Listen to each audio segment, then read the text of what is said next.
Next up, our last TV chats for today. Oh man, Ozark season 4 is out. Season 4, part 1. Now, I've started the show. I know it's great. Good. But I've started Do that to yourself. I've started it like 3 times, and I know it's a good show. I just never have the time or attention span to get through it, but I will at some point.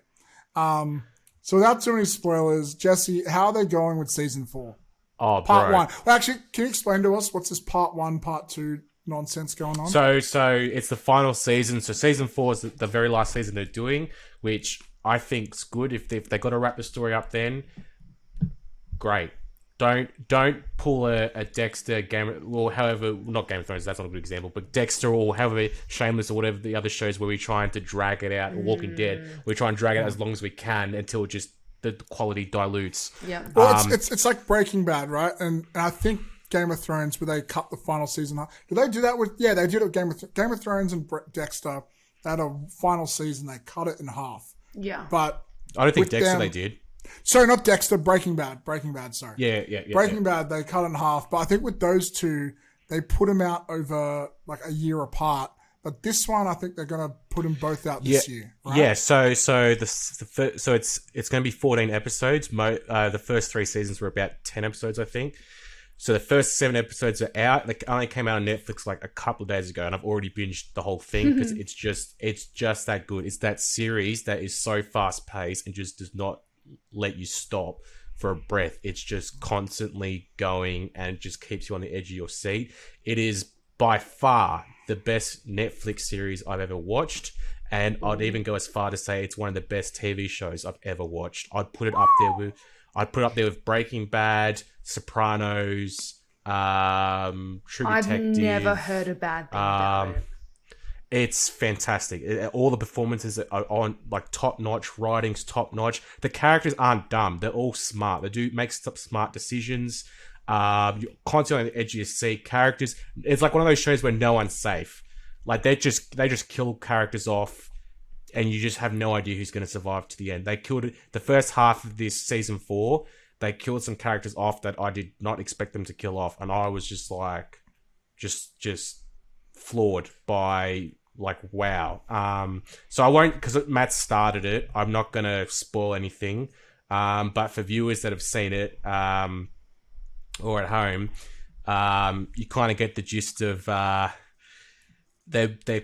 just say they're trying to get an exit out of this whole messy business they're in. They've got a window of opportunity, and I try and take it. So that's all I'm gonna say, because if Matt promises me he's gonna watch it, which I recommend you both watch it, even if you're not into crime stuff. I recommend you both watch it because it's that addictive.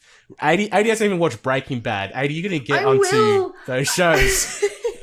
I'm going to need to take a month off of work just to watch TV shows, honestly. Yeah. You do it. Just say work, nah, I'm not coming in. I've got more important things to do. You know what, though? Like, Breaking Bad is amazing, but, like, in the middle, it really dips. Like, I feel like... What's the middle? Like season 2, season 3 are really long.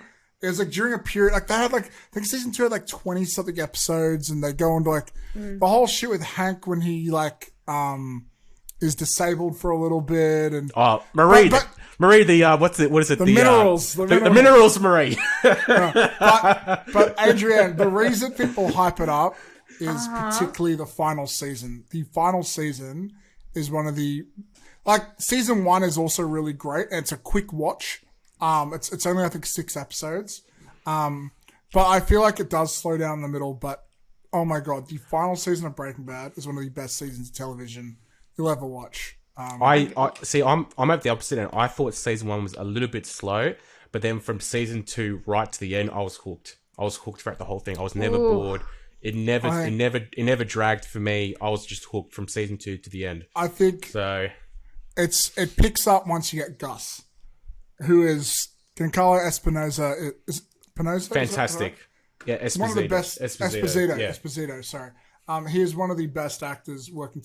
Every time I find out he's playing a villain in a show, I get so excited. Or a movie, I'm like, oh my god! Like, and knowing that he's going to be like the main villain in The Boys season 3, I am through the moon. Like, as if that show couldn't get better. I'd argue that Ozark has some of the best villains as well. Ozark has some amazing villains. The first villain in season 1, the first main villain, Del, is probably the best villain I reckon they've had. But there's a new villain in season 4 who's also fantastically brilliant. He's played by an actor called Alfonso Herrera. I think his name is. I probably butchered that. Do you know him, Adrianne? Yeah. Or if he was in the Exorcist TV series, was actually a good series. I don't know if you guys ever watched the Exorcist TV series. It was actually, I do enjoy sleeping in the evenings, so it was actually a good show.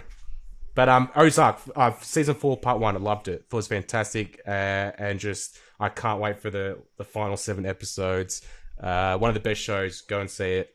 Netflix. Awesome. Kudos. Yeah. Also, I just want to let's quickly. move on. I just Oh, really go want on. to quickly ask. I love Jason Bateman. Is he like your fave in Ozark, or? Oh man, he's. I think From what I've seen, he's pretty good. he's pretty good. But so is like his wife, Laura Linney. She's Yeah. fantastic. She kind of almost steals the whole thing. But then so does Julie Garner as Ruth. They're all fantastic. I love them all. I can't really pick out. A favorite. They're all fantastic. All yeah, right. they're all brilliant. So I will say, very early on, like in the first episode, Jason Bateman had a very like Walter White elements to his character, like the way he's convincing people and shit. And so it reminded me of Breaking Bad, and that's why I'm keen on the show. Okay. Anyways, how far are you gotten? Just before we move on. not far. Like maybe 5 episodes or so. Oh, okay. Yep. Season 1.